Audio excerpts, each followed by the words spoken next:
జీవవాక్యము అనుదినము నడిపించు జీవవాక్యము, బాధలలో బ్రతికించు జీవవాక్యము, చీకటిలో వెలిగించు జీవవాక్యము, ఆపదలో ఆదరించు జీవవాక్యం, ఆపదలో ఆదరించు జీవవాక్యము, జీవవాక్యము, జీవవాక్యము, జీవవాక్యము, జీవవాక్యము. ప్రియమైన దేవుని బిడ్డలారా, ఈ దినము నవంబర్ 12వ తేదీ లేఖన భాగము హెబ్రీయులకు రాసిన పత్రిక 9వ అధ్యాయములో నుండి దేవుని యొక్క వాగ్దానము మనం గమనించినట్లయితే 14వ వచనము,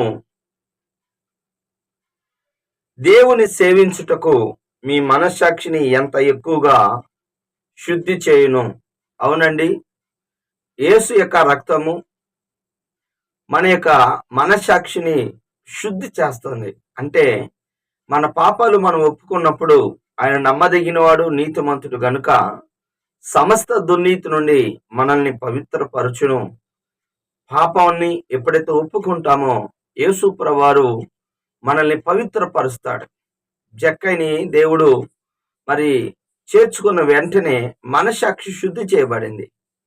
అందుకే ప్రభా, ఎవరికైతే అన్యాయం చేశానో వారికి 4 అంతలు నాస్తిలో సగభాగం ఇస్తానన్నాడు. అంటే తనలో ఉన్న మనసాక్షి గద్దించి ఉంటది. ఏమని? అయ్యో, నేను ఇతరుల దగ్గర దోచుకున్నాను, ఇప్పుడు నేను వాళ్ళకి సహాయం చేయాలి.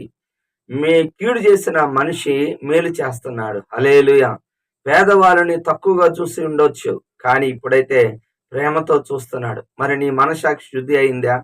ఒకప్పుడు ఎలాగున్నావు, ఇప్పుడు నువ్వు ఎలాగుంటున్నావు?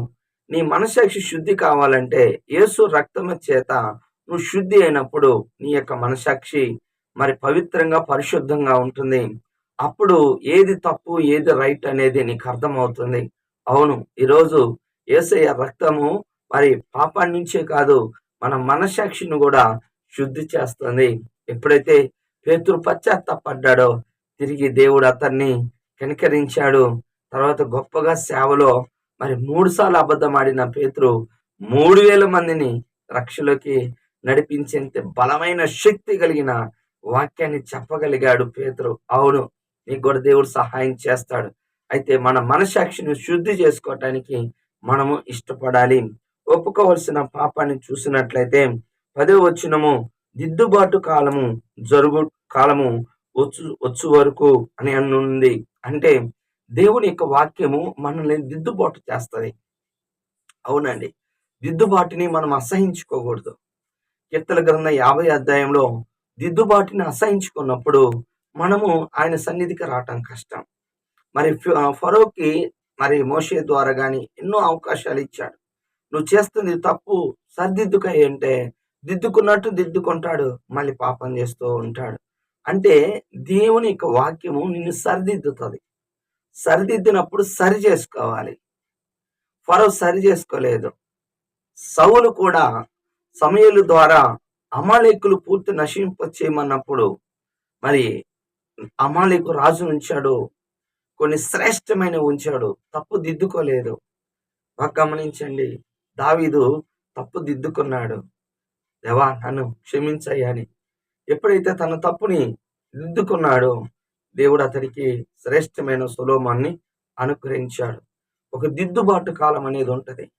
చిన్నపిల్లల్ని మనం ఏదైనా తప్పు చేస్తున్నప్పుడు వారి యొక్క మరి రాస్తున్నప్పుడు పలక మీద తప్పు పోతే మనం దిద్దుతాం. అంటే క్రమంగా ఉండాలి. దిద్దుబాటు దేనికి అంటే క్రమంగా ఉండటానికి. క్రమం లేకపోతే అక్రమంగా ఉంటే దేవుడు నెట్టేస్తాడు. కాబట్టి క్రమంగా మనము నేర్చుకుందాం. చివరిగా అనుసరించవలసిన ఆజ్ఞ ఏమిటి అంటే 27వ వచనము, హెబ్రీయులకు రాసిన పత్రిక 9వ అధ్యాయం 27వ వచనము, మనుషులు ఒక్కసారి మృతి నొందవలెను, అటు తర్వాత తీర్పు ఉంటుంది. ఈ యొక్క వచనము చాలా మంది చాలాసార్లు జ్ఞాపకార్థ కూడికలో విని ఉంటారు. మరణం తథ్యం, కానీ మరణం ఎంత నిజమో తీర్పు కూడా అంతే నిజం. చాలా మంది మరణం ఒప్పుకుంటారు, తీర్పు దగ్గరైతే ఒప్పుకోరు. తీర్పు ఉంది. మరణం ఎంత నిక్కచ్చిమో నువ్వు అందుకే జాగ్రత్తగా ఉండమంటున్నది. మనస్సాక్షి శుద్ధి చేసుకోవాలి, చక్కగా ఉండాలి అంటే మన పాపాలు మనకంటే ముందు పోకూడదు. మన క్రియలు, దేవుణ్ణి నమ్ముకునే క్రియలండి. మనుషులు ఒక్కసారి మృతి నొందుతారు. నీకు మరణం ఉంది. మరి తర్వాత ఏంటి నెక్స్ట్ లెవెల్? నీకు గిఫ్ట్ కాదు, నీకు జడ్జిమెంట్. నీకు ఇచ్చిన లైఫ్‌ని బట్టి జడ్జిమెంట్ ఇస్తాడు. దేవుడు తీర్పిస్తాడు. జాగ్రత్త, తీర్పు లేదనుకోవద్దు. సుఖభోగాలు యందు లూకాసు సువార్త 16:25 ధనవంతుడు తన ఇష్టం వచ్చినట్టుగా తన జీవిత కాలమంతయు తనకి ఇష్టం వచ్చినట్టు బ్రతికాడు. కానీ పాతాళంలో అగ్ని జ్వాలలో అల్లాడుచున్నాడు. భూమి మీద లాజరు అనారోగ్యంతోను, కురుపులతోను, బలహీనతతోను శ్రేష్టమైన పునరుద్ధానం కోసము మరి లాజరు జీవించాడు. హెబ్రీయులకు రాసిన పత్రిక 11:35 నుంచి శ్రేష్టమైన పునరుద్ధానము కోరి కొంతమంది ఏం చేశారు? సింహాలలో మరి అప్పగించబడ్డారు, రంపముల చేత కోయబడ్డారు, గుహలో స్వరంగాల్లో జీవించారు. అంటే ఆకలి దప్పులు కలిగి ఉన్నారు. వాళ్ళు విడుదల పొందొచ్చు. కానీ పరలోకంలో నాకు శ్రేష్టమైనది కావాలి. ఈ లోకంలో నువ్వు ఎంతగా ప్రయాసపడతావో రేపు దైవ రాజ్యంలో కూడా అంతే నీకు ఉంటదండి. చాలా మంది ఇక్కడ సుఖభోగాలు అన్ని ఆశీర్వాదాలు అనుకుంటాం. మరి ప్రయాసపడిన వాళ్ళకు కూడా ఉంటుంది కదా. నీ త్యాగాన్ని, నీ ప్రయాసను బట్టి దేవుడు నీకు సహాయము చేస్తాడు. ప్రభువునందు మీ ప్రయాస వ్యర్థము కాదు. మోషే కూడా అల్పకాల పాప భోగములు అనుభవించటం కంటే దేవుని బిడ్డలతో శ్రమ అనుభవించటం మేలని యోచించి, శ్రమ తర్వాత ఘనత ఉంది, శ్రమ తర్వాత మహిమ ఉంది, సిలువు తర్వాత మహిమ ఉంది, సిలువు తర్వాత పునరుద్ధానం ఉన్నట్లుగానే మోషేకి అర్థమైంది. హెబ్రీ 11:24, 25, 26 వచనాలలో ఏమిటయ్యా అంటే శ్రేష్టమైన పునరుద్ధానం, ఆ యొక్క పరలోక బహుమానం కొరకు అతడు. అవునండి, బహుమానం కొరకు అందరూ పరిగెత్తుతారు, కానీ ఒక్కరే చేజిక్కించుకుంటాడు. కనుక ఈరోజు నువ్వు దాన్ని చేజిక్కించుకోవాలి అంటే బహుమానం పొందేటట్టుగా నువ్వు పరిగెత్తాలి. విశ్వాసాన్ని కాపాడుకోవాలి. జాగ్రత్త. మరి మరణం ఎంత నిజమో తీర్పు కూడా ఉంది.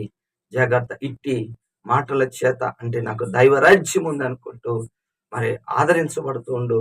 దేవుడు ఈ మాటలు దీవించును గాక. ఆమేన్. ప్రార్థన చేసుకుందాం. ప్రేమ కలిగిన తండ్రి యేసయ్యా, నీ కొందనాలు, స్తోత్రాలు. ఇప్పుడు వరకు నీ కృపలో, నీ దయలో నాయన మా మనస్సాక్షి శుద్ధి చేస్తావు తండ్రి.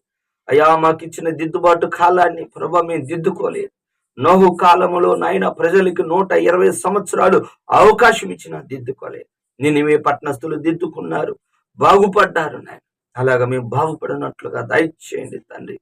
నాయనా, నీ మాట ప్రకారం జీవించే వాళ్ళముగా దయచేయండి. అయ్యా, మరణం తర్వాత తీర్పు ఉందని అయ్యా ఒక భయముతో, భక్తితో తండ్రి మేము జీవించినట్లు కృప వింటున్న బిడ్డలకి క్షేమము, భద్రత అనుగ్రహించి మహిమను తెచ్చుకోమని యేసు నామములో ప్రార్థిస్తున్నాను తండ్రి. ఆమేన్. తండ్రి యొక్క ప్రేమ, కుమారుని యొక్క కృప, పరిశుద్ధాత్మిక దీవెన సదాకాలం మనందరికి తోడుగా ఉండును గాక. ఆమేన్.